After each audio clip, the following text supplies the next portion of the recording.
नमस्कार। पल पल में एक बार फिर आपका स्वागत है। आज हम एक फिर राजनीतिक चर्चा लेकर आए हैं और मेरे साथ हमेशा की तरह सुरेंद्र भाटिया जी मौजूद है, जो पल पल के प्रधान संपादक है। भाटिया जी, नमस्कार आपका जी। स्वागत है। आज जो हम मुद्दा लेकर के आए हैं, जो आपसे सवाल पूछे जाएंगे, वो है कि अमित शाह जी का दौरा अभी हरियाणा के अंदर जो घोषित किया गया है। हालांकि इसकी विधिक रूप से तैयारियां भी शुरू अभी तक नहीं हुई है, लेकिन आज इसकी घोषणा हुई है कि वो 18 जून को सिरसा का दौरा करेंगे। तो ऐसे में इस दौरे को आप कैसे देखते हैं? ऐसा है अमर सिंह जी, भारतीय जनता पार्टी के केंद्र के शासन को 4 वर्ष और हरियाणा के शासन को 3.5 वर्ष पार्ट 2 में, और कुल मिलाकर अगर माने तो 9 वर्ष मोदी के शासन को और 8.5 वर्ष मनोहर लाल जी के शासन को हो गए हैं। ऐसे में भारतीय जनता पार्टी ने चुनावी मोड़ पर पहले ही रहती है। भारतीय जनता पार्टी के बारे में ये माना जाता है कि वो हमेशा चुनावी मोड़ पर रहती है। मुझे ये लगता है ये जो भी दौरे प्रधानमंत्री जी के, राजनाथ सिंह जी के, अमित शाह के दौरे रखे गए हैं पूरे देश में, वैसे तो भारतीय जनता पार्टी की तरफ से ये कहा जा रहा है कि 9 वर्ष की उपलब्धियां बताने के लिए ये कार्यक्रम किए जा रहे हैं। कहीं पे प्रदेश अध्यक्ष जा रहे हैं, कहीं पे और जेपी नड्डा जी जा रहे हैं। लेकिन मुझे ये लगता है, जो पत्रकारिता का अनुभव कहता है, जो भारतीय जनता पार्टी के सोर्सेज कहते हैं, भारतीय जनता पार्टी की जो सीटें कमजोर हैं, जिनको ये लगता है वो किनारे पे खड़ी हैं, वहां पे ज्यादा जोर लगाने की जरूरत है। तो वहां पे बड़े नेताओं के, जिसमें प्रधानमंत्री जी के भी कार्यक्रम रखे गए हैं पूरे देश में, और अमित शाह जी के भी रखे गए हैं, राजनाथ सिंह जी के भी रखे गए हैं, और जेपी नड्डा के भी रखे गए हैं। ये आपकी बात दुरुस्त है कि जो जिस तरह से अभी 2024 के चुनाव आने वाले हैं, उसकी बीजेपी लगातार तैयारी कर रही है। स्टेट लेवल पे हो, चाहे अलग अलग स्टेट्स लेवल पे, सभी जगह जो अलग अलग प्रोग्राम किए जा रहे हैं। तो ऐसे में अगर हरियाणा की बात करें, हरियाणा में अलग अलग जो लोकसभा जो क्षेत्र है, उनके लिए अलग अलग टीमें बनाई गई, अलग अलग इनके प्रभारी बनाए गए हैं। तो ऐसे में पूरे हरियाणा में आगे आने वाले जो बीजेपी के दौरे को कैसे देखते हैं? ऐसा है जी, भारतीय जनता पार्टी, जैसा कि मैंने पहले आपको बताया, भारतीय जनता पार्टी चुनावी मोड पे रहती है, उसी का उसको प्रतिफल भी मिल रहा है।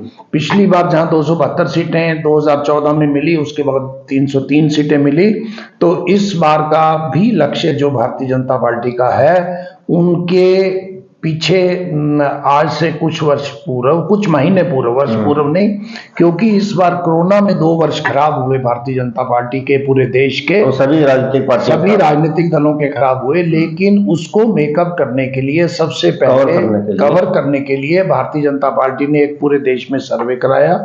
उसमें से 140 संसदीय सीटों को छांटा गया, जो भारतीय जनता पार्टी को ये लगती हैं भी ये सीटें हमारी कमजोर हैं, किनारे पे खड़ी हैं, हम इनको जीत भी सकते हैं, हार भी सकते हैं। तो वहां पे जोर लगाना शुरू किया। जैसा कि आप देखेंगे, हमारी जैसे सांसद हैं श्रीमती सुनीता दुग्गल, वह पूरी तरह से अब एक्टिव हैं, जबकि वो पहले इतनी एक्टिव नहीं थी।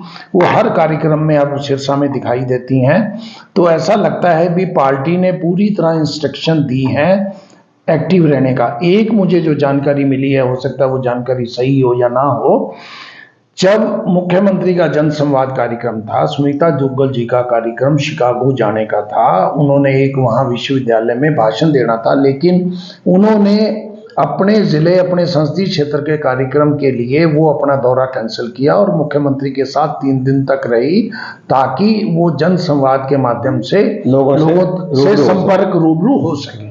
भट्ट जी, आप ये तो सही कहा आपने, लेकिन अमित शाह जी का दौरा सिरसा के हम रख के बात करें तो सिरसा में भारतीय जनता पार्टी के को किस तरह से और क्या मजबूती मिलेगी, क्या असर रहेगा इस दौरे का सिरसा में? देखो, मजबूती तो थोड़ी बहुत तो मिलती है जब बड़ा नेता आता है जिसको लोग सुनना भी चाहते हैं।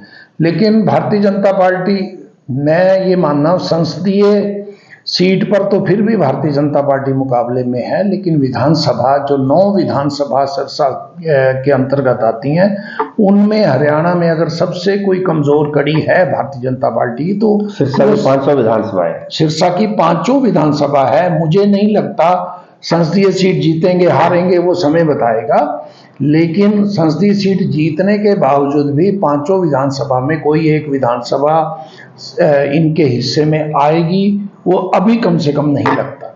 तो आप क्या कहते हैं, दौरे बाद कुछ संभावना बन सकती है? हो सकता है दौरे के बाद कोई नए समीकरण बने, कोई नए नेता भारतीय जनता पार्टी में शामिल हों, अथवा जो भारतीय जनता पार्टी के नेता नाराज चल रहे हैं सरकार से, भारतीय जनता पार्टी के लोग, सिरसा के लोग बहुत ज़्यादा खुश नहीं है। हो सकता है उनके मन की भरपाई हो कुछ और वो मन से जुटें। देखो, एक बड़ा कार्यक्रम जब रखा जाता है, घर में रखा जाता है, तो सारे मतभेद भुलाकर उसके लिए जुटा जाता है। अगर भारतीय जनता पार्टी अमित शाह के दौरे से इतना ही लाभ ले ले, एकजुटता से पार्टी के लिए जुटें, एक मन से जुटें, तो शायद ही अमित शाह का दौरा जो है वो सफल दौरा माना जाएगा। इस पर गठबंधन पे जेजेपी के साथ गठबंधन है, हालांकि जेजेपी की तरफ से लगातार बयान आते रहते हैं कि उनका गठबंधन लगातार जारी रहेगा, आगे आने वाले चुनाव में देखते हैं क्या होता है, वो तो भविष्य की बात है, जो सीटों का बंटवारा होगा कैसे होगा। लेकिन क्या इस दौरे के बाद जो आगे जो पार्टी अगला चुनाव होगा, गठबंधन की राजनीति से कितना फर्क पड़ेगा इनको? ऐसा है जी, गठबंधन, मुझे लगता है गठबंधन दोनों पार्टियों की मजबूरी हो जाएगा।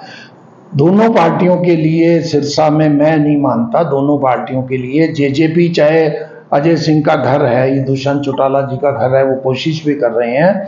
जो स्थिति भारतीय जनता पार्टी की है वही स्थिति जेजेपी की है।